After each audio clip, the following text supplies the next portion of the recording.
voulons restreindre la circulation des véhicules les plus polluants en semaine, du lundi au vendredi de 8h à 20h, et nous offrons des alternatives en termes de mobilité à ceux qui veulent se déplacer dans Paris. Alors vous avez parlé de 10 000 véhicules concernés selon votre enquête plaque. C'est pas un peu petit comme ambition ? Non, c'est pas un peu petit puisque ce sont les premières étapes. Ces étapes seront suivies d'autres étapes avec donc une montée en charge progressive de ce plan qualité de l'air. Ce que nous avons voulu faire, c'est enclencher, je dirais, un mouvement et faire aussi preuve de pédagogie dans les mesures qui sont donc mises en place. Vous savez, si on avait d'emblée restreint la circulation d'un nombre important de véhicules, on nous aurait très certainement reproché, et peut-être à juste titre, d'empêcher la mobilité des gens. Vous attaquez au diesel. Notre plan, Notre plan, donc, il est progressif. Et nous nous attaquons à la question du diesel. Je crois qu'on a été suffisamment clair, et les différentes déclarations d'Anne Hidalgo depuis 2 ans maintenant sont suffisamment claires là-dessus. Vous avez pu remarquer aussi lors de cette présentation, de cette conférence de presse, que dès l'an prochain, nous restreindrons la circulation des véhicules diesel d'avant 2001, avec d'autres étapes qui concerneront aussi les véhicules diesel. Et la volonté d'éradiquer le diesel, comme cela a été annoncé, donc, est toujours là, donc avec l'horizon de 2020. Moi j'ai un véhicule diesel de 2003, un espace, donc je pourrais rouler, alors que mon véhicule de 95 moto, je ne pourrais pas rouler. C'est logique pour vous ? Vous savez, on parle d'une classification qui est nationale.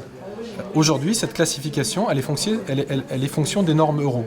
Et ces normes Euro n'ont pas été décidées au même moment selon le type de véhicule. Donc, il peut y avoir des normes différentes et donc des anciennetés de véhicules différentes qui ne correspondent pas d'ailleurs forcément, je dirais, aux normes Euro. Donc vous pouvez avoir des véhicules qui sont plus anciens mais qui correspondent exactement à la même norme Euro selon qu'il est d'euromotorisé ou véhicule particulier. Donc on fait, je dirais, en fonction d'une nomenclature qui est à notre disposition.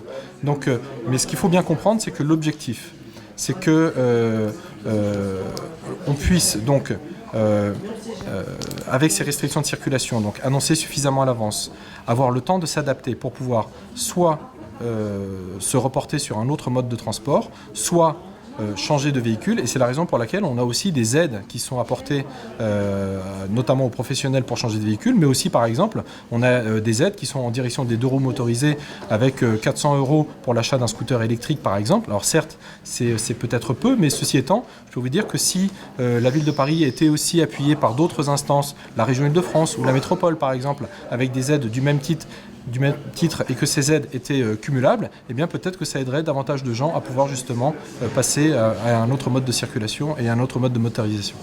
Justement, les aides, même pour des personnes qui sont en difficulté, c'est très peu et ils ne pourront pas changer de véhicule.